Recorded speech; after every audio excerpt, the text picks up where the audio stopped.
Ada orang yang di dalam hidupnya itu selama puluhan tahun gitu-gitu aja hidupnya. Jadi kalau sekarang dia kondisinya susah, uangnya mepet dari bulan ke bulan, 20 tahun lagi juga sama, masih susah. Yang beda ya dia punya umur udah bertambah, dia udah tambah tua, kelihatan tua, penyakitnya udah keluar, tapi secara kondisi hidup masih sama. Ini adalah hal yang harus kamu hindari. Kamu harus berpikir jangka panjang, 20 tahun lagi, 30 tahun lagi, kondisi hidup kamu akan seperti apa kira-kira. Jangan berpikir jangka pendek, supaya keputusan yang kamu ambil itu benar. Di sini saya akan ngomong spesifik tentang jebakan-jebakan yang ada di dalam diri manusia yang membuat seseorang itu bisa mengambil keputusan yang salah. Ini adalah jebakan-jebakan yang tidak terlihat. Secara umum orang-orang terjebak di dalam hal-hal ini. Yang pertama adalah terjebak dalam ketakutan mendapatkan yang lebih buruk. Jadi ini biasanya pada hal yang kita dapatkan pertama kali. Contohnya dalam konteks pacaran. Kamu pasti pernah dengar cerita orang yang pacaran dengan orang yang toksik, mana pacarnya pukul dia, pacarnya pelorotin dia punya uang,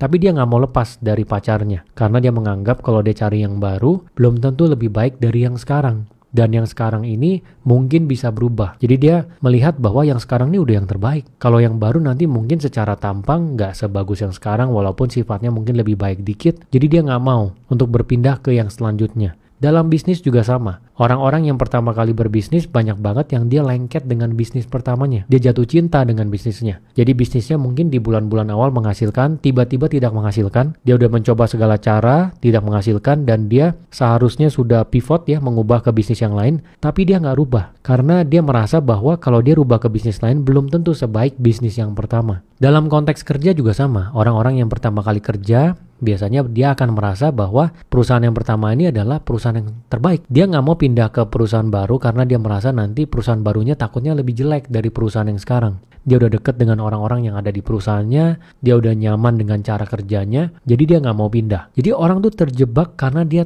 takut bahwa yang selanjutnya itu lebih buruk. Padahal yang selanjutnya ada kemungkinan lebih baik. Tapi orang seringkali menekankan bahwa kemungkinannya besar sekali kalau yang selanjutnya lebih buruk. Nah, kamu harus ingat nih, di dalam hidup terutama hal-hal yang biasanya pertama kali kamu dapatkan, pertama kali kamu lakukan, itu akan tendensi kamu berpikir bahwa ini yang terbaik nih. Yang selanjutnya belum tentu lebih baik dari sekarang. Kamu harus rubah cara berpikir kamu bahwa yang selanjutnya ini ada kemungkinan jauh lebih baik dari apa yang kamu miliki sekarang. Kemudian hal yang kedua adalah terjebak di dalam pendapat orang lain. Jadi ini adalah orang-orang yang saya katakan itu nggak ada tulang, nggak ada pendirian. Jadi biasanya kalau dijawab apa-apa itu jawabnya terserah. Menurut lo gimana? Oh, gue ngikut aja. Jadi kalau orang ngomong A, dia bilang A. Kemudian orang berubah opininya ke B, dia akan ngomong B. Ya, tipe-tipe orang yang nggak ada pendirian. Biasanya orang-orang ini kalau dia mau melakukan segala sesuatu, dia akan minta persetujuan dari orang sekitar. Misalnya